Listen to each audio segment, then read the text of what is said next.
So the Indiana Fever have signed Chloe Bibby in a signing that I don't hate, don't absolutely love it. Are there better players available? And by available, I mean in existence that are free agents, yes. Could this have been the best possible signing for the Indiana Fever? Yeah.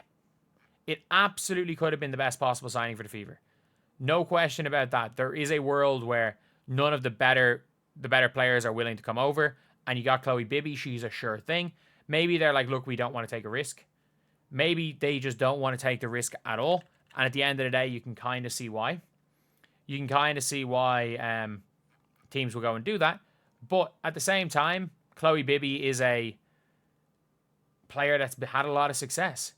However, people are bringing this up, and I'm seeing a lot of these posts everywhere. So I'm seeing a lot of people talking about how back in the day, Chloe Bibby right here, and I think this is Angel Reese on the court as well. Chloe Bibby, steal on Caitlin Clark, leaking out down the floor, layup, and a lot of people are talking about it. Chloe Bibby absolutely gave Caitlin Clark the business. Absolutely gave Caitlin Clark and the Indiana Fever the business when Caitlin Clark was a freshman. And again, that's not saying like that Chloe Bibby's better than Caitlin Clark or anything. But if you guys haven't seen, like, Chloe Bibby was a absolutely dominant. So the 3 times they matched up in college, first matchup here, Chloe Bibby or Caitlin Clark, 11 of 20. She has 34 points in a big win for Maryland. Or is this the Big Ten tournament final? Is it the Big Ten tournament? I can't remember if this is the Big Ten tournament. Is it? No, this is when they played in the regular season. And if you're looking here, Chloe Bibby, 14 points. It's a win. It was a win. Obviously, Diamond Miller absolutely cooking here.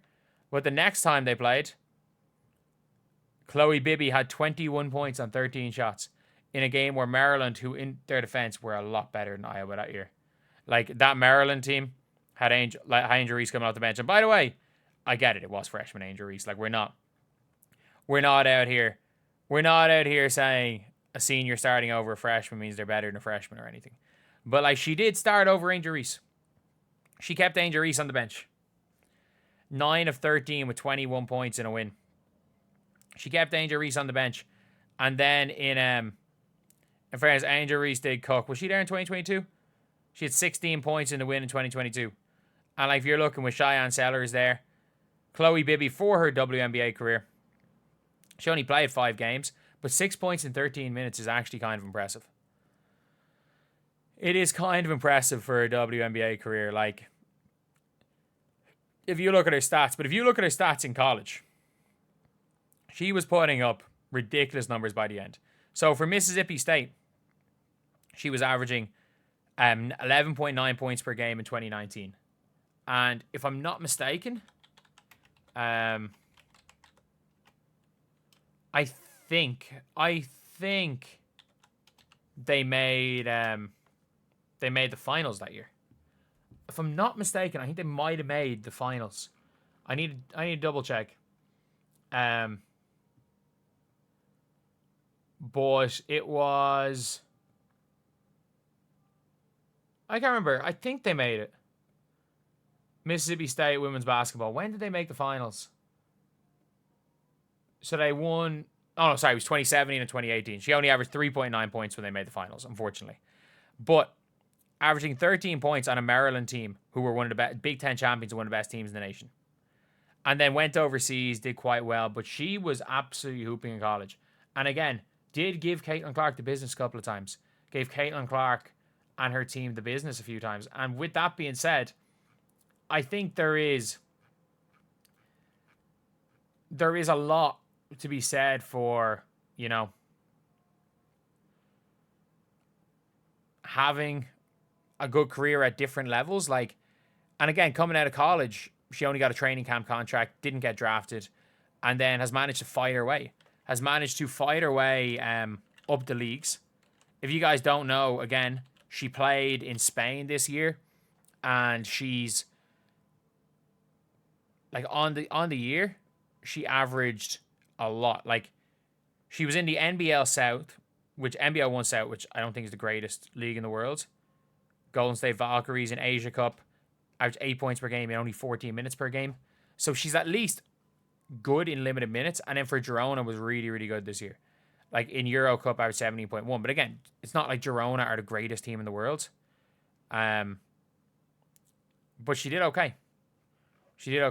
Like they did lose to Lyon, which is so they beat Lyon at home, they lost to Lyon away in Euro Cup, which if you don't know, Lyon is like Jusei Jacite and Dominique Malonga. So what did she put on Dominique? 14 and 14 in these games. She's probably not directly matching up to Malonga. Is there any points? Malonga had 23. So Malonga did have 23 and Jusei Jacite had 21. But again, she did hold her own. Like she was playing with Natasha Mack, and like Clara Lundqvist is a hooper as well. And Clara Lundqvist only had 9. So at the end of the day, it was a decent team. She was the best player on a pretty decent team, like Natasha Mack and Clara Lundqvist and Migna Torre. They're all on the one team. So like, where is it? I did not realize she went to Eurobasket or these qualifiers, but they're not gonna have her stats.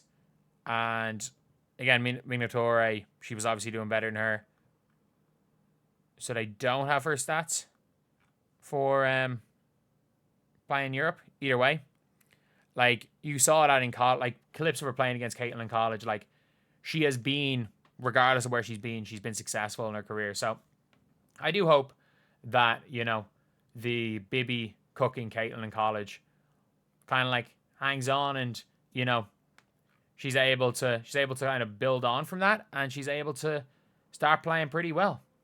She's able to keep going and keep building on from what she's been doing. And look, at the end of the day, Chloe Bibby not starting for Australia's B team is a bit of a concern, but all she has to do is come in and play 10 minutes and hit 1 3-pointer. If she averages 3.5 points per game in 10 minutes, I'm happy. Like, all she has to do is give us Dantas. Just give us a little bit more than Dantas gave us, and we are completely happy. But anyway, yeah, that is pretty much it, lads. Let me know what you guys think in the comment section below. And as always, thank you guys for watching. Please like, comment, and subscribe.